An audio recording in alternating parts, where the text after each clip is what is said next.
মানিকচকে বন্যা কবলিত মালদার মানিকচকের ভূতনি এলাকায় ভূতনি ব্রিজের সংযোগকারী রাস্তায় ফাটল। প্রায় 100 মিটার এলাকা জুড়ে রাস্তার একপাশে ফাটল ধরায় জোর চাঞ্চল্য এবং আতঙ্ক তৈরি হলো এলাকায়। উল্লেখ্য, বর্তমানে গঙ্গার জলে ভাসছে গোটা ভূতনি এলাকা। গঙ্গার জল এসে লেগেছে ভূতনি ব্রিজের কাছাকাছি এলাকায়। সেই জমা জলে ভূতনি ব্রিজের সংযোগকারী রাস্তার নিচে মাটি কেটে প্রায় 100 মিটার এলাকা জুড়ে রাস্তার একপাশে ফাটল ধরেছে, যা নজরে আসতেই এদিন ভূতনিবাসীর মধ্যে ব্যাপক চাঞ্চল্য ও আতঙ্ক তৈরি হয়। এলাকাবাসীর বক্তব্য, বন্যার জলে রাস্তা ক্ষতিগ্রস্ত হয়েছে, সেই রাস্তা দ্রুত মেরামত করার উদ্যোগ না নিলে যে কোনো সময় ধসে পড়তে পারে। তাই প্রশাসনের উচিত বিষয়টি গুরুত্ব দিয়ে বিবেচনা করা। কবে হয়েছে এটা? এটা গোটাটা আপনি জলের পরিণত হয়ে গেছে, মানে জলটা করে আরো বাড়ছে, ঠিক আছে, জল আরো বাড়তে থাকছে। মানে আমার বাড়ি এখানে, আমার বাড়ি মালদাতে, কিন্তু আমি যে কোম্পানি মাল নিয়ে আসি বিস্কুট গাড়ি, আমি পাখির বাড়ি গেছিলাম, যা অবস্থাতে মানে ওইদিকে লোকের অবস্থা খুব খারাপ আছে। ওখান দিয়ে পরে মাটি ভরে ওখান থেকে একটা রাস্তা করা হয়েছে, তার সামনে একটা করা হয়েছে, আপনি সিঁড়ি করা হয়েছে আর কি, অ্যাঙ্গেল দিয়ে লোকজন যাওয়ার জন্য, তাও হাফ প্যান্ট পরে যাচ্ছে। আপনি ধরে 4 দিন ধরে আছে, 4-5 দিন ধরে ফাটল হয়েছে। এটা ধরেন আপনি মিনিমাম 2 কি মনে হচ্ছে এর থেকে বড় দুর্ঘটনা হতে পারে এই ফাটলের জন্য? হ্যাঁ, এটা হতেও পারে, এটা যেভাবে জল বাড়ছে এটা কেটেও যেতে পারে।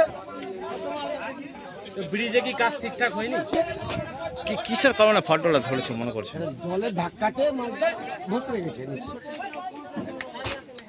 এটা কোনো যে কাজ করে তার কোনো ই নাই আর কি, কাজ খারাপ করেছে তা বলবো না। করবে বলে মনে করছেন? কি অসুবিধা হবে? এখন যেভাবে জল বাড়ছে, এখন এটা কেটে এখানে জল চলে আসতে পারে, আরো কিছুটা জল আসতে পারে। আচ্ছা, তাহলে কি অসুবিধা হবে মনে করছেন? এখন বলবো সরকারকে আমরা যে এই যে পাবলিক যে বাজার আসেই আসছে, এক একটা লোকের এই যে একটা গরিব মানুষ আপনার আমার 100 টাকা লাগছে দাদা, এটা নিয়ে সরকার দিয়ে কোনো সরকার থেকে কোনো নৌকা টোকা যদি করে দেয় তা আমাদের খুব হেল্প হয় আর কি। ঠিক আছে, আপনার নাম? আমার নাম প্রণব কুন্ডু। পড়েছে কবে ভেঙে পড়েছে? কি মনে হচ্ছে কিভাবে ভাঙলো এটা, কি জন্য? জল বাড়ার কারণে ভেঙে। এই যে এইভাবে ফাটল হলো, অসুবিধা হবে আপনাদের মনে করছেন যাতায়াতে? ভেঙে গেলে আসার অসুবিধা হবে, গাড়ি চলাচলের অসুবিধা হবে। জল বাড়ার কারণে এটা ফাটল হয়েছে। কি জল এখনো বেড়ে যাচ্ছে। এখন বর্তমানে পরিস্থিতি কেমন আছে? এখন তো পরিস্থিতি ভালো নাই, আরও তো ফাটিয়ে যাচ্ছে এখনো। কতটি ফেটেছে মোটামুটি? 200 মিটার ধরে দাও, এই যে এখান থেকে ফাটল হয়ে। কত মিটার হয়েছে? 70-100। আচ্ছা, আপনার বাড়ি কোথায় আছে?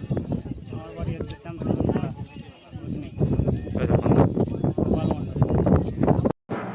মেলা মানেই উৎসব। রায়গঞ্জে 29শে জুলাই থেকে শুরু এক্সপো মেলা 2024। মেলা চলবে 40 দিন ব্যাপী।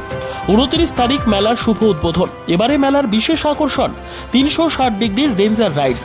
এছাড়াও থাকছে নাগরদোলা, ড্রাগন ট্রেন সহ নানান রকম আকর্ষণীয় রাইড। শিশুদের জন্যও থাকছে বিনোদনের ব্যবস্থা, সঙ্গে রসনা তৃপ্তি কিংবা পোশাক ও শৌখিন জিনিসের পসরা। দেশের বিভিন্ন রাজ্যের শিল্পীদের শিল্প নৈপুণ্যে ভরা সামগ্রী পেয়ে যাবেন সুলভ মূল্যে আমাদের স্টল থেকে। প্রতিদিন বিকেল 4টে থেকে রাত 10টা পর্যন্ত খোলা থাকবে মেলা। স্থান রায়গঞ্জ স্টেডিয়াম, রায়গঞ্জ, উত্তর দিনাজপুর। মেলায় আসুন, মেলা উপভোগ করুন। আপনি কি জায়গা কিনতে চান? তাহলে আর চিন্তা নেই।